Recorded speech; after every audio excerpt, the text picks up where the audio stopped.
جو لوگ یہ کہتے ہیں کہ شیعوں کا نماز پڑھنے کا طریقہ رسول کائنات کے طریقے کی مخالفت رکھتا ہے، وہ لوگ غلط کہتے ہیں، کیونکہ پروردگار عالم سورہ نور آیت نمبر 41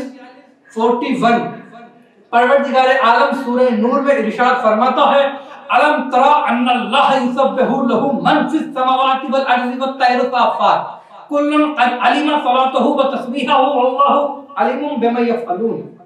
کیا آپ نے نہیں دیکھا جتنی مخلوقات آسمانوں میں اور زمین میں اور پرندے پر پھیلائے ہوئے اس کی تسبیح کیا کرتے ہیں، اور وہ سب کے سب اپنی نماز اور تسبیح کا طریقہ خوب جانتے ہیں، اور وہ جو کیا کرتے ہیں اللہ ان سے خوب واقف ہے۔ کیا کہا؟ اپنے حبیب کو مخاطب کیا اللہ نے، اے میرے حبیب کیا آپ نے نہیں دیکھا کہ جتنی مخلوقات آسمانوں میں اور زمین میں اور پرندے پر پھیلائے ہوئے اس کی تسبیح کیا کرتے ہیں؟ پالنے والے، جب تو نے یہ کہہ دیا کہ تمام مخلوقات آسمان اور زمین میں تیری تسبیح کیا کرتی ہے، کیا ضرورت پڑ گئی الگ سے پرندوں کی مثال دینے کی؟ یہ پروردگار عالم تو نے کیوں کہا کہ پرندے پر پھیلائے ہوئے، یہ مثال کیوں دی؟ پر پھیلائے ہوئے اس کی تسبیح کیا کرتے ہیں، یعنی نماز پڑھتے ہیں، یعنی عبادت کرتے ہیں، اور پرندوں کے پر ہوتے ہیں ان کے ہاتھ۔ سبحان اللہ سبحان اللہ۔ تو اللہ نے یہاں مسئلہ نماز کو واضح کر دیا، نماز کا طریقہ بتا دیا کہ پرندے پر پھیلائے ہوئے اس کی تسبیح کیا کرتے ہیں، یعنی عبادت ہاتھ کھول کر ہوگی، پرندے ہاتھ کھول کر اللہ کی تسبیح کیا کرتے ہیں۔ اس کے بعد اللہ نے سورہ اعراف آیت نمبر 29 میں ارشاد فرمایا قل امر ربی بالقسط واقیموا وجوہکم عند کل مسجد وادعوہ مخلصین لہ الدین کما بداکم تعودون۔ ہر نماز کے وقت اپنے چہرے کو سیدھا کر لیا کرو، دین کو اسی کے لیے خالص سمجھو، اسی سے دعا مانگو، جس طرح اس نے تمہیں پیدا کیا اور جس طرح اس کے طرف واپس پلٹائے جاؤ۔ اللہ نے کہا ہر نماز کے وقت اپنا چہرہ سیدھا کر لیا کرو، یعنی اپنا چہرہ قبلے کی طرف کر لیا کرو، دین کو اسی کے لیے خالص سمجھ کر اسی سے دعا مانگو جس طرح اس نے تمہیں پیدا کیا اور جس طرح اس کے طرف واپس پلٹائے جاؤ گے۔ تو اللہ نے کہا عبادت ویسے کرو جیسے ہم نے تمہیں پیدا کیا۔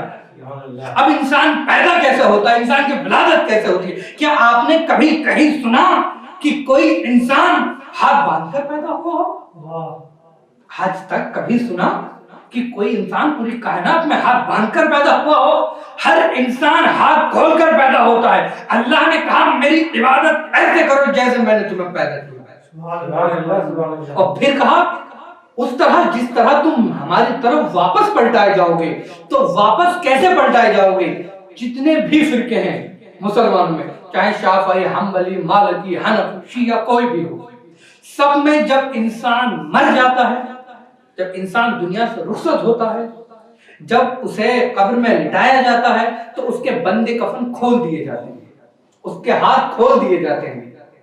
انسان جب لٹایا جاتا ہے قبر میں مرنے کے بعد تو اس کے ہاتھ کھول دیے جاتے ہیں۔ کوئی بھی انسان کے بندے کفن ایسا نہیں کہ وہ ہاتھ باندھ کر انسان کو دفن کر دیا جاتا، نہیں، اس کے ہاتھ کھول دیے جاتے ہیں۔ اور اللہ نے کہا ویسے عبادت کرو جیسے ہم نے تمہیں پیدا کیا اور جس طرح تم ہماری طرف واپس پلٹائے جاؤ گے۔ اور رسول کائنات کی حدیث ہے کہ ہر بچہ فطرت اسلام پر پیدا ہوتا ہے، اور فطرت اسلام ہے ہاتھ کھولنا۔ پہلے اللہ نے سورہ نور میں مثال دی پرندوں کی، پھر اللہ نے سورہ اعراف میں کہا جس طرح ہم نے تمہیں پیدا کیا ہے۔ ان دو آیتوں میں اللہ نے طریقہ نماز کو واضح کر دیا اور طریقہ نماز بتا دیا کہ نماز کیسے پڑھنی ہے۔ اہل سنت کی بہت ہی مشہور و معروف کتاب جس کا نام فتاوی عبدالحی ہے، فتاوی عبدالحی جلد نمبر 1 اور صفحہ نمبر 340 پر حضرت ماہ سے روایت نقل ہوئی، اور یہی روایت علامہ ابن حجر اسقلانی نے اپنی کتاب تلخیص الجویر میں صفحہ نمبر 226 پر یہ روایت نقل ہوئی۔ حضرت ماس کہتے ہیں جب رسول کائنات نماز کے لیے کھڑے ہوتے تو اپنے دونوں ہاتھوں کو بلند کرتے، جب تکبیر کہہ لیتے تو اپنے دونوں ہاتھوں کو کھلا چھوڑ دیتے۔ پھر ان کے بعد یہی روایت علامہ احمد ابن یحییٰ نے اپنی کتاب الجرزاز میں حضرت عائشہ سے نقل کی۔ حضرت عائشہ کہتی ہیں کہ جب رسول کائنات نماز کے لیے کھڑے ہوتے تھے تکبیر کہنے سے پہلے اپنے دونوں ہاتھوں کو بلند کرتے اور باوازِ بلند تکبیر کہتے اور اپنے دونوں ہاتھ کھلے چھوڑ دیتے۔ ان دو روایتوں میں واضح ہو گیا کہ رسول کائنات نماز ہاتھ کھول کر پڑھتے تھے۔ پھر امام مالک سے روایت نقل ہوئی، یہ روایت شرح کنز الدقائق صفحہ نمبر 25، روضۃ الندیہ صفحہ نمبر 65، فتاوی عبدالحی صفحہ نمبر 24، در المختار صفحہ نمبر 165، حاشیہ صحیح بخاری پارہ نمبر 13۔ امام مالک کہتے ہیں کہ اصل حکم نماز میں ہاتھ کھولنے کا ہی ہے۔ رسول کائنات اور تمام اصحاب ہاتھ کھول کے نماز پڑھتے تھے، اسی لیے جو مالکی فرقہ ہے اہل سنت میں وہ ہاتھ کھول کے نماز پڑھتے ہیں۔ پھر تنویر العینین کے صفحہ نمبر 21 پہ روایت نقل ہوئی، قیام الخیز روایت، خدا کی قسم مسئلہ نماز اس میں تو ایک دم واضح ہو گیا۔ اس میں لکھا ہے کہ اصل حکم نماز میں ہاتھ کھولنے کا ہی ہے۔ رافضی یعنی ہمیں شیعوں کو رافضی کہتے ہیں، یعنی شیعوں سے مشابہ ہونے کی وجہ سے اس عمل کو چھوڑ دیا گیا۔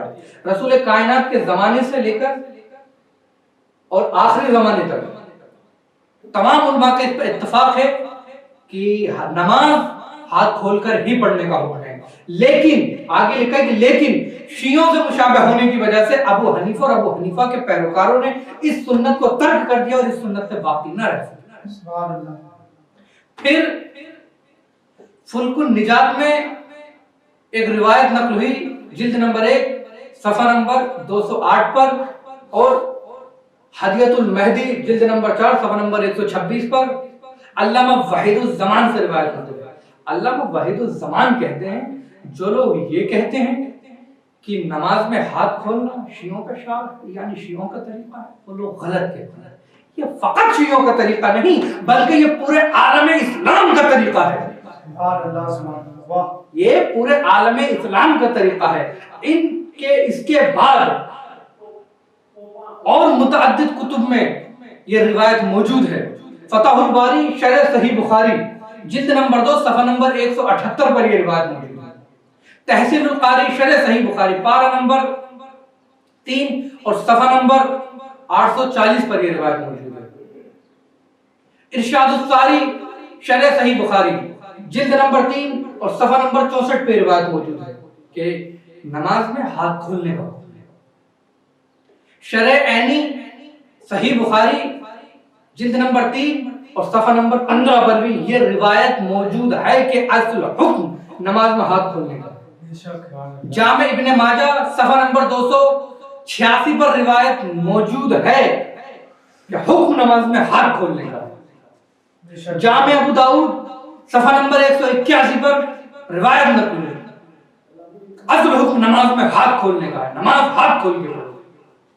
پھر پروردگار عالم ہاتھ باندھنے کے حوالے سے قرآن مجید میں کیا ارشاد فرماتا ہے؟ پروردگار عالم سورہ مائدہ آیت نمبر 64 میں ارشاد فرماتا ہے، پروردگار عالم کہتا ہے بسم اللہ الرحمن الرحیم وقالت اليہود ید اللہ مغلولہ غلت ایدیہم ولعنوا بما قالوا بل یداہ مبسوطتان۔ یہودی کہتے ہیں کہ اللہ کا ہاتھ بندھا ہوا ہے، انہی کے ہاتھ باندھ دیے جائیں، اور جو انہوں نے کہا اس کے سبب ان پر خدا کی لعنت ہو، بلکہ اللہ کے تو دونوں ہاتھ کھلے ہوئے ہیں۔ اللہ نے جب اس وقت یہودیوں نے کہا کہ اللہ کا ہاتھ بندھا ہوا ہے، اللہ نے کہا جو انہوں نے کہا ان پر خدا کی لعنت ہو، انہی کے ہاتھ باندھ دیے جائیں، اللہ کے دونوں ہاتھ کھلے ہوئے۔